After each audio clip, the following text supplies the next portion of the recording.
Robin, before we talk about writing beats per minute, I wanted to go back to the 90s when I understand that you had some small affiliation with ACT UP Paris. Yes. And I'm wondering if you could take us back to that time.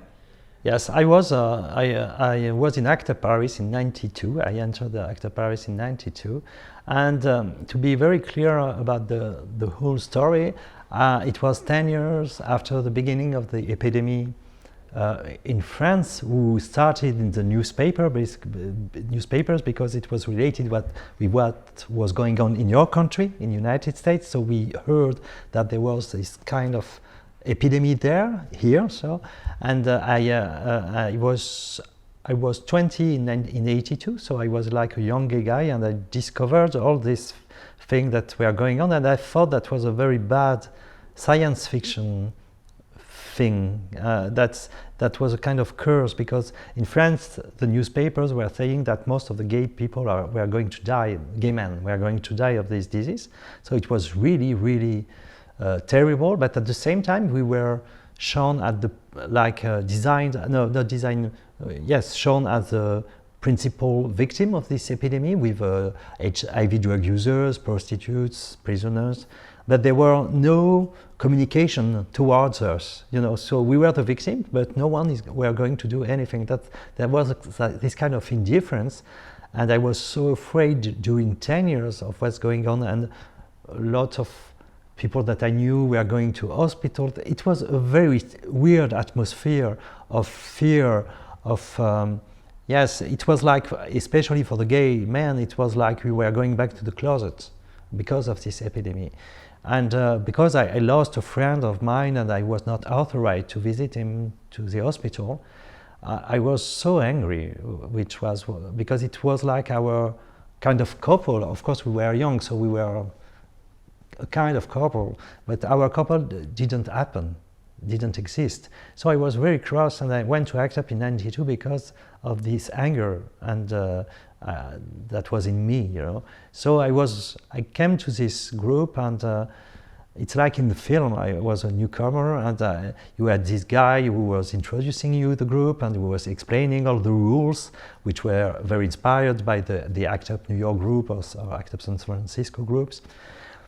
And after you were in this meeting and you didn't understand anything, and I didn't know anyone, and it was like swimming, jumping in a swimming pool and trying to swim, and I wanted the spectators to live this experience. Did you go with any of the group to any of the expeditions or, protests? You have to know that I didn't do an historical film. I did this film out of my memories. It's exactly, I didn't try to make an historical film. I tried to reconnect myself to the emotions, the sensations, the sensoriality, and the sensuality that we were going through at this time. It's because all that is also political. And so I tried to use all these memories, and I have a lot of very vivid memories, and because it's like when I was in the group, I was like a recording machine, and maybe unconsciously I was constructing my film at the same time that I was living this story. Maybe, I don't know. But it took me like 6 months to write it down, and I did it just with my memories. It's all you see in the film happen, and I was part of quite all these actions and expeditions, as you say, and all the debates also. And I tried to put all this memory in a kind of perspective, and I tried to find some kind of contradictions, oppositions between the characters, which were very important and meaningful to me at the time. So you decided to write the script at what point? I mean, these memories lived in you for many years, and then why now? It's you don't know why. It's very weird. I had this conversation like 8 years ago, I think 7 years ago, because I was preparing my previous film, Eastern Boys, and I was with my producers. And one of my producers was a friend of ACT UP. He was a militant, a former militant. And we were joking, and we were a lot of person, like 10 person, technicians, and the other producer, which is a woman, Marie-Ange Luciani. And with my friend producer, we were kind of joking, because I was telling me I wanted to have more days of shooting, and he was telling me, no, but it's too long. And I said to him, you owe me. And he says to me, no, I don't owe you anything. I said, you owe me big, because I dressed up your boyfriend when he was dead. And it's hard to say, but it was kind of joke between us. It's a running gag, I think, something like this. But the people around us were a little bit shocked. And we started to talk about what we were going through at the time, and that we thought that was funny now, but it was not that funny at the time. And my other producer, Marie-Ange Luciani, told me, I know you want to do a film about that, but you have to do it now, because if you wait too long, you are not going to do it anymore. And I think that was true, you know. And so I decided to do it, and because I did my previous film, which was my second film, and I think I realized that I had enough fluidity as a director, you know, and that it was time enough to do this film now. And I didn't think, to be honest, of the political world we are in now, in the United States, but in Europe too, you know. I did it in a selfish way, because I had to do it. And, you know, this AIDS epidemic and cinema has been the most important two things in my life. That was a moment to connect these two things together, and in order to make this film, you know. I want to talk about screenwriting, but I just want to jump to the rave scenes, because they were very powerful, because you show these men and women enjoying a very magical night, but then there's these globes of light. Can you explain the metaphor behind that? It's very powerful. It's very powerful, but it's also because, you know, it's very strange, because people talk about the film like it's very realistic, and it's very naturalistic in the way the actors are playing, which is true. You know, the actors, and especially the French actors, are playing like this. You don't see them so much playing, you know. It's like very realistic, and I love that. But the film has a very weird structure, because there's no outside of act up in the film, for instance. We are all, you go out just for the actions, but you don't know about their family, you don't know about their personal life, about their work. You don't know so much things. You are really in a very restricted area, or restricted areas all the time. And it's like, for me, like a science fiction film with different time space, like different dimensions, and one of the dimensions are the clubs. And the clubs are, for me, a very important dimensions, because it's not related to the rest of your life. It's like going to the cinema. Why I like cinema theaters, it's because it's a place you go, and it's collective, but at the same time you are alone on your own. So you have plenty, but you're alone, and I like this idea. You are in the darkness, and you are just looking at light events, which are magical sometimes, and for me the clubbing are very close to cinema, in fact, and you go with friends, and friends seem very different because of lights, and at the same time you are together dancing, and everyone is on his own, and there's this, like in the film, it's like a collective thing, and at the same time something very intimate. And sometimes you realize that a boy, you know, or a girl, you know, is very attractive, because you are in this kind of light and this kind of atmosphere. And I love the fact that it's not connected to the rest of the world. And so I tried also, when I do films, you know, I think films are about metamorphosis. I like the fact that in a film, a character is becoming someone different, that it's, and you can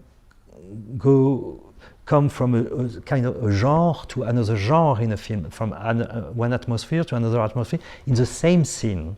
And I love this kind of mutation, metamorphosis, because it's like, hallucinations that I love. And in this case, for instance, I wanted, you know,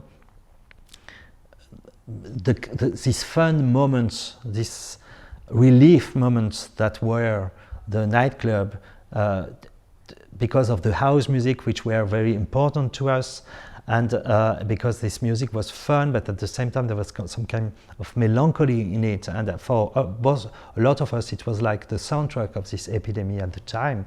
That was very important, you know.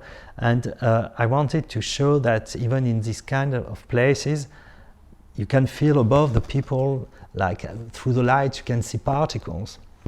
And when you focus on these particles, you can think that it's kind of plasma, and you can see viruses or cells or this kind of thing.